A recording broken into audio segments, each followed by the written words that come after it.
देश में क्रिकेट का बुखार है और आईपीएल मैच चल रहे हैं। ऐसे में ईद के मौके पर एक फिल्म आई है मैदान।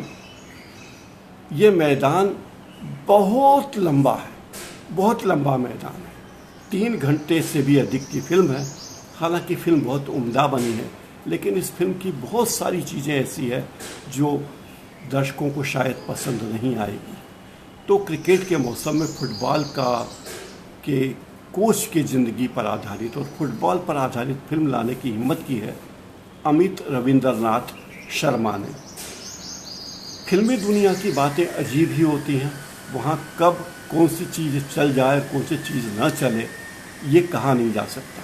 तो इस फिल्म में जब ये फिल्म आई थी तब लोगों को लगा था कि ज़रूर कोई बहुत ज़बरदस्त फिल्म आने वाली है, और ये फिल्म ज़बरदस्त है भी, क्योंकि इस फिल्म में क्रिकेट ये एक स्पोर्ट्स ड्रामा है और खेल के ड्रामे पर पहले कई फिल्में आ चुकी है।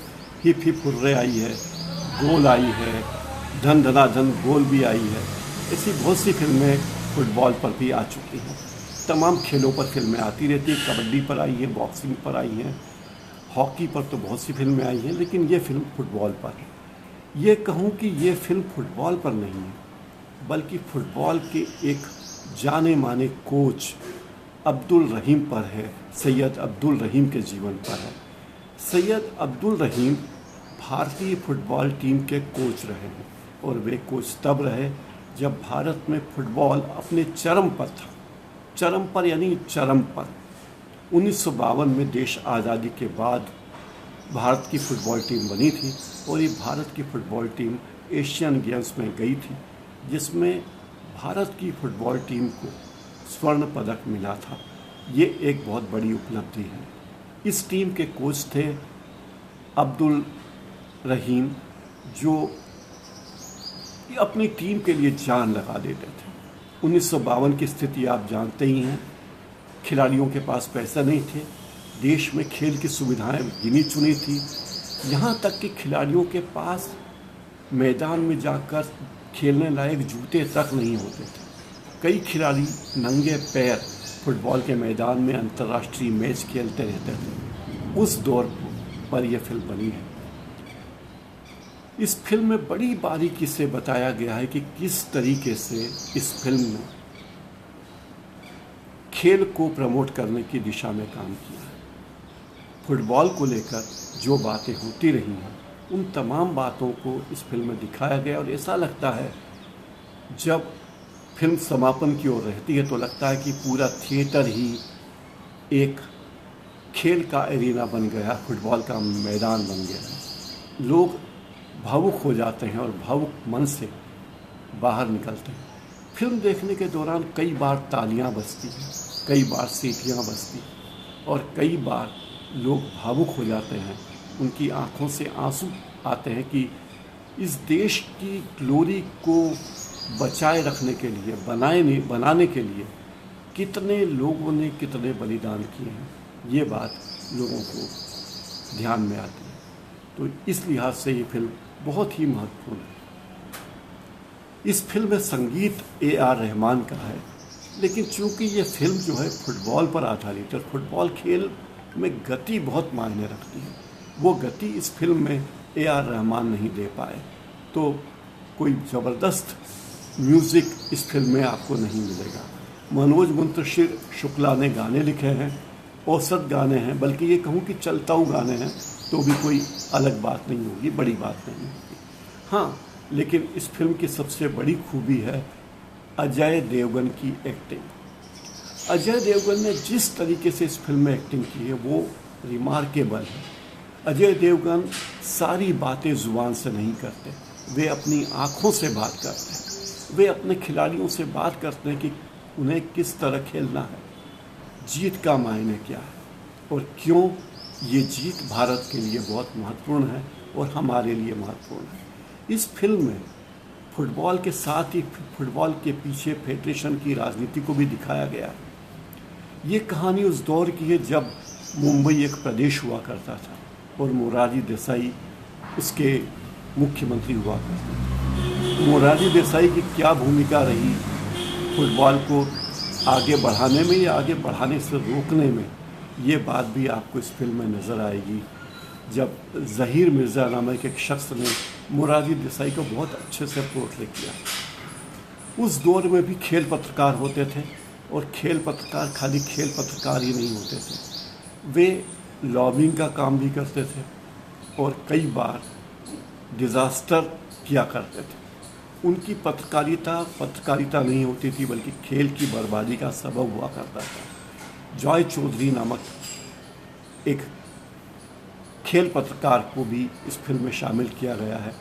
जिस तरीके से वो खिलाड़ियों को और कोच को हतोत्साहित करते हैं और फेडरेशन में गुटबाजी की खबरों को बढ़ा चढ़ाकर बताते हैं। इनफैक्ट वो खेल पत्रकार खेल में गुटबाजी को प्रश्रय देते हैं, ये बात भी कही जाए तो अचरज नहीं होगा। तो ऐसे खिलाड़ी के बारे में, ऐसे खेल पत्रकार के बारे में और ऐसे कोच के बारे में ये फिल्म बनी है। इस ईद पर अली अब्बास जफ़र की फिल्म आई है बड़े मियाँ छोटे मियाँ। इस फिल्म में बड़ा तड़का है देश प्रेम का। ईद का मौका है तो निर्माता निर्देशकों को लगा होगा कि बढ़िया मौका है दर्शकों को अपनी ओर आकर्षित करने का। बड़े मियाँ छोटे मियाँ नाम को लेकर ही पहले अमिताभ बच्चन और गोविंदा की एक फिल्म आ चुकी है जो एक प्योर कॉमेडी फिल्म थी, लेकिन ये कॉमेडी प्लस एक्शन प्लस देश प्रेम, इन तीनों का घालमेल इस फिल्म में है।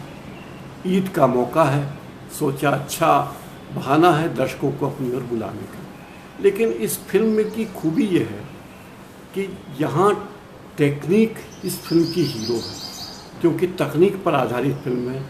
तकनीक के अलावा, तकनीकी एक्शन के अलावा इस फिल्म में ज़्यादा चीज़ें नहीं हैं। और तकनीक के अलावा तकनीक इस फिल्म की हीरो है और कहानी के नाम पर चूचू का मुरब्बा।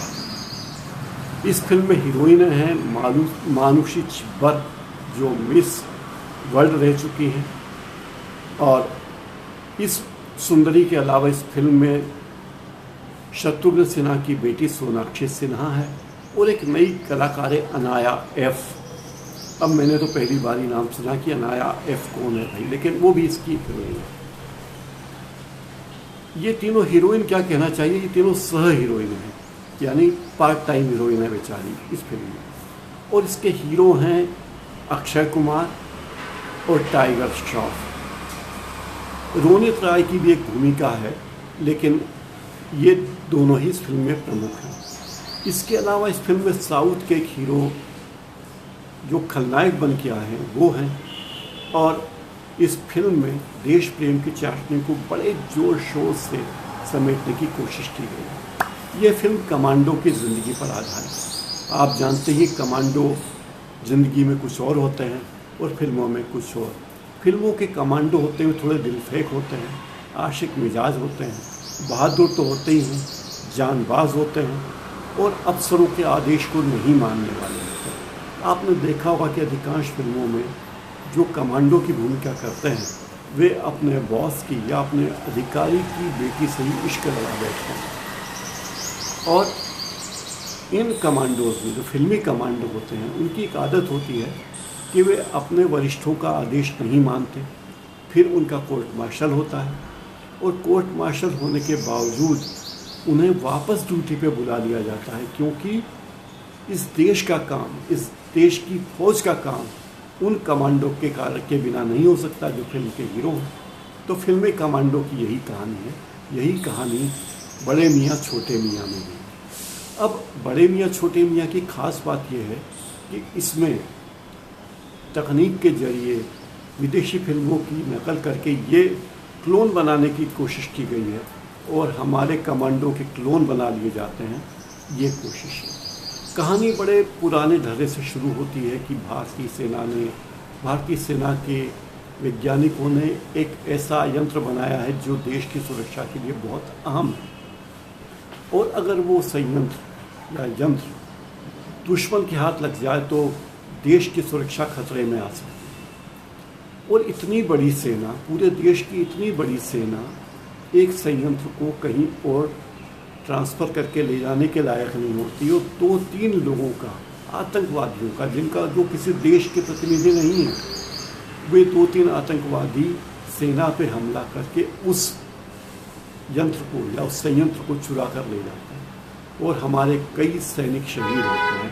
इस तरह की कहानी इस फिल्म में दिखाई गई है। जाहिर है सेना के सामने संकट है, लेकिन सेना अपने किन कमांडो को भेजे, क्योंकि जो सेना के सबसे बहादुर कमांडो थे वो तो बेचारे कोर्ट मार्शल के कारण दूसरा काम कर रहे हैं। अब सेना के वरिष्ठ अधिकारी को ख्याल आता है कि अरे वही कमांडो हैं अपने जो देश को बचा सकते हैं। उन कमांडो को वापस बुलाया जाता है और वे देश की सुरक्षा में दुनिया में पता नहीं कहाँ कहाँ जाते हैं।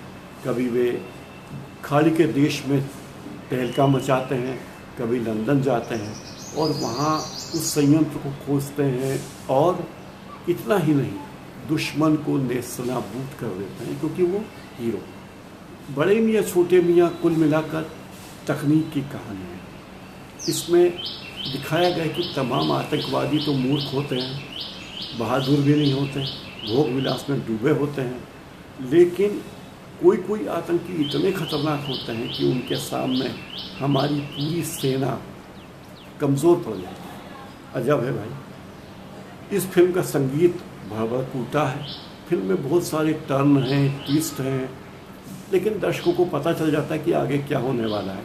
और दर्शकों को ये तो पता ही होता है कि ये फिल्म है और फिल्म में हमारा हीरो सर्वशक्तिमान है, अजय है और दुश्मन को कहीं से भी खोज लाएगा, क्योंकि हमारे हीरो लोग तो अमृत चख चुके होते हैं। जब समुद्र मंथन हुआ था, दानवों और देवताओं में युद्ध हुआ था और जो समुद्र में से अमृत निकला था, वो सारा अमृत हमारे यही हीरो तो खा चुके हैं, चख चुके हैं। इसलिए वे अजय हैं, अजर हैं, अमर हैं। अगर आपको 3D तकनीक में रुचि हो और एक्शन फिल्म देखने के शौकीन हो तो ये फिल्म जाइए, देखिए। लेकिन अगर आपको लगता है कि फिल्म में कोई कहानी होनी चाहिए और ज़बरदस्ती का देश प्रेम नहीं होना चाहिए, तो ये फिल्म आपको पका देगी, आपको बोर कर देगी। मेरे इस कार्यक्रम को आप लाइक कीजिए, सब्सक्राइब कीजिए और चैनल को बेल आइकन दबाकर सब्सक्राइब भी कर दीजिए। बहुत बहुत धन्यवाद।